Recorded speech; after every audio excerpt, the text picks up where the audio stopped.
There are seasons in life where waiting stretches longer than we expected. Seasons where the promise God spoke seems farther rather than nearer. Seasons where the heart gets quiet, not because it has given up, but because it is tired of hoping loudly. Hope is not optional in the life of a believer. Hope is what keeps your faith standing. Faith believes God can, but hope believes God will. Faith and hope work together, and hope is the anchor that keeps your faith from collapsing in the waiting. Hope is beautiful, but hope can also feel heavy when time is involved. You see, waiting has a way of pressing on the heart, not crushing it, just stretching it. And sometimes the stretching feels like breaking.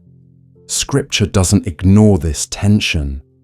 God never asks us to pretend waiting is easy.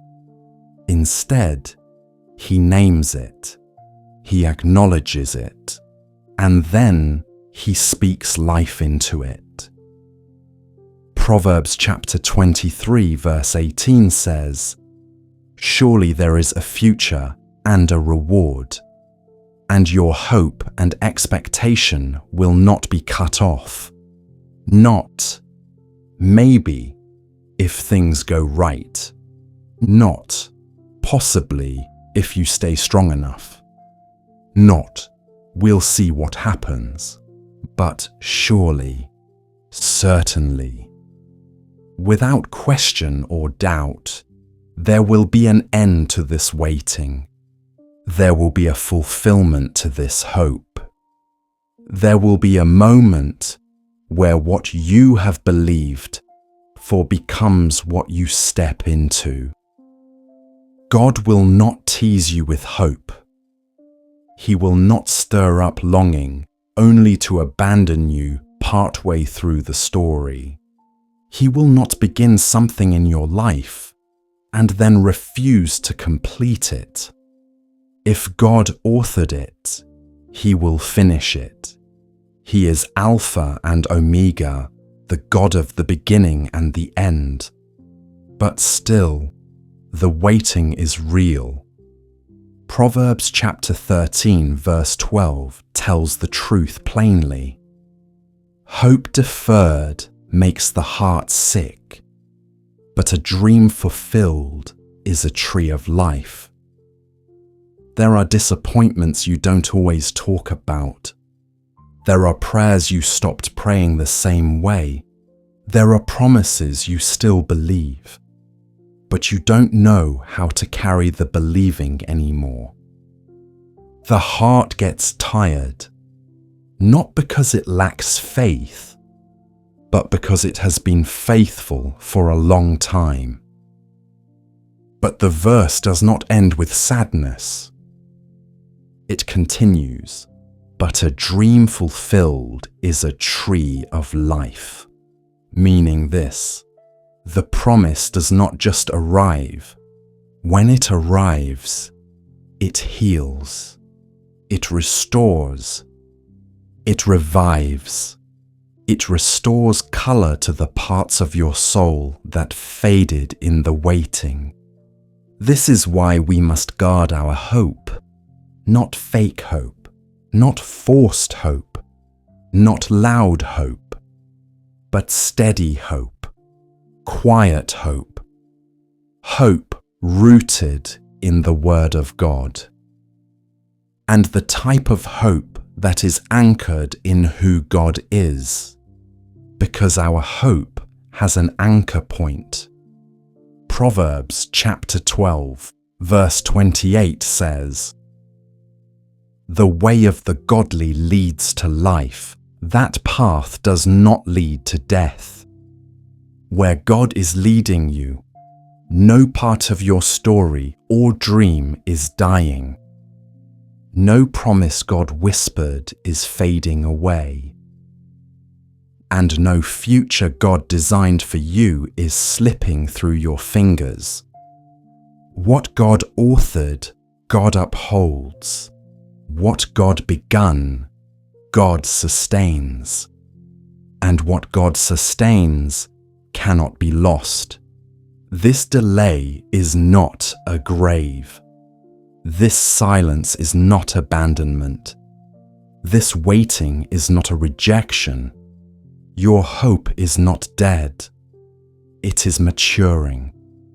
And when the time comes, when the dam breaks, when the door opens, when the now of heaven meets the not yet of earth, it will not just be relief. It will be life. It will be joy. It will be the tree of life growing in the very soil where disappointment once tried to bury you.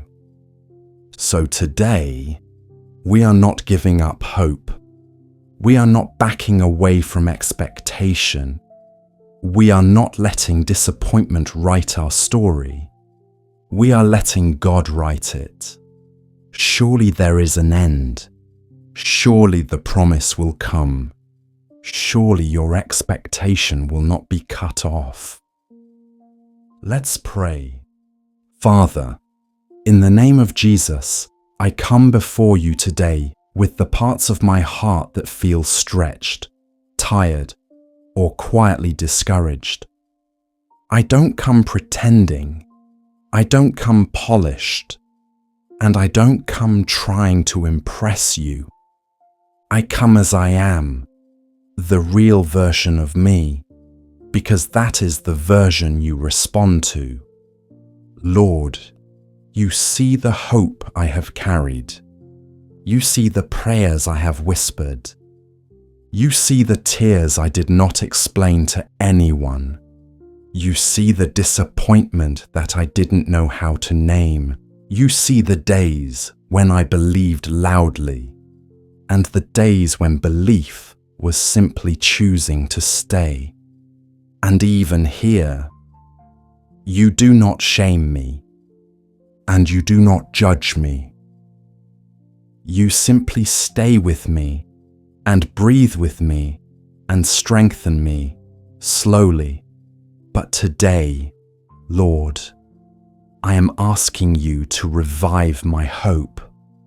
Not the surface kind, not the forced kind, not the emotional kind, but the steady, anchored, deep hope that comes from knowing who you are. Your word declares, surely there is an end, and my expectation shall not be cut off. So I speak this over my life today. My waiting has an end. My story has a fulfillment. My promise has an appointed time. My expectation will live and not die. Father, I release every lie that tells me it's too late, every fear that whispers, maybe not for you, every disappointment that tries to dull my faith, every thought that tries to convince me to lower my expectations to protect my heart. I refuse to protect myself from hope. Hope does not harm me. It anchors me. Hope does not play with me. It shapes me. Hope does not mock me. It positions me to receive. Lord, your word says, in the way of righteousness is life, and in its pathway there is no death. So I declare, the promise is not dying. The dream is not dying. The purpose is not dying. The future is not dying.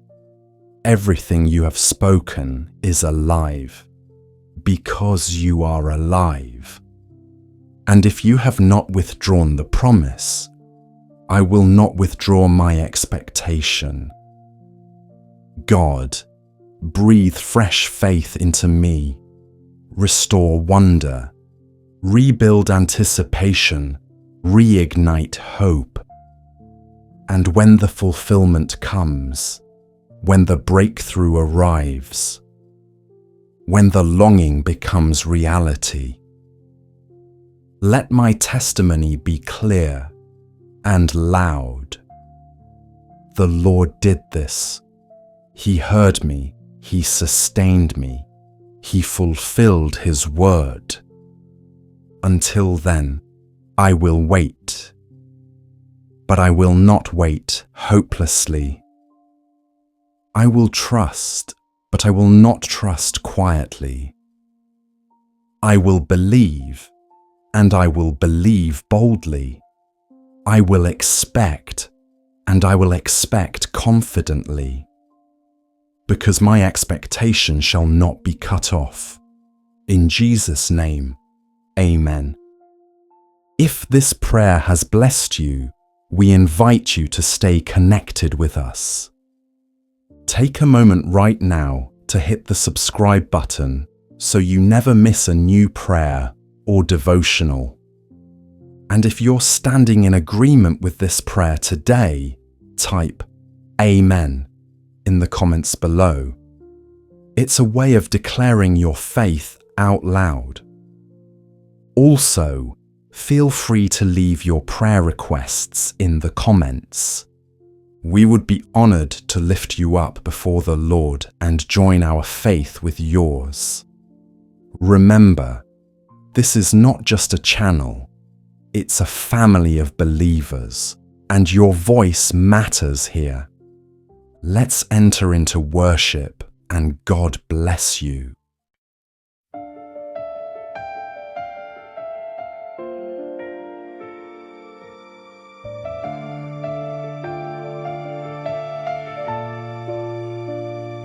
When my heart grows quiet in the waiting, you are here, you are here. When the promise feels so far from breaking, you are near, you are near. Every longing you have seen, you are faithful.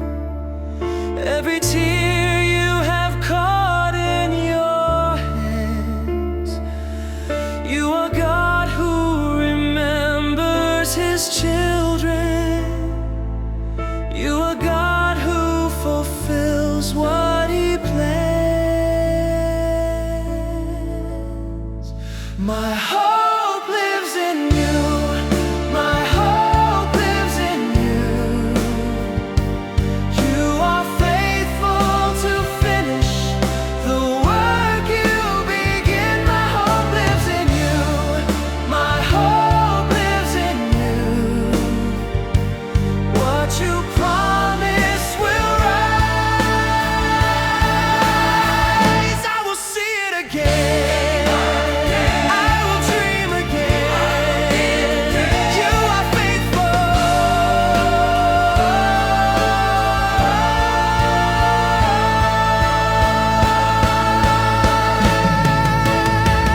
You are the God who restores. You are the God who redeems. You are the God who brings life from the dust. You are the God who completes. So I'll keep my expectation. I won't let my hope go dim. For the one who has spoken the promise is the one who fulfills it again.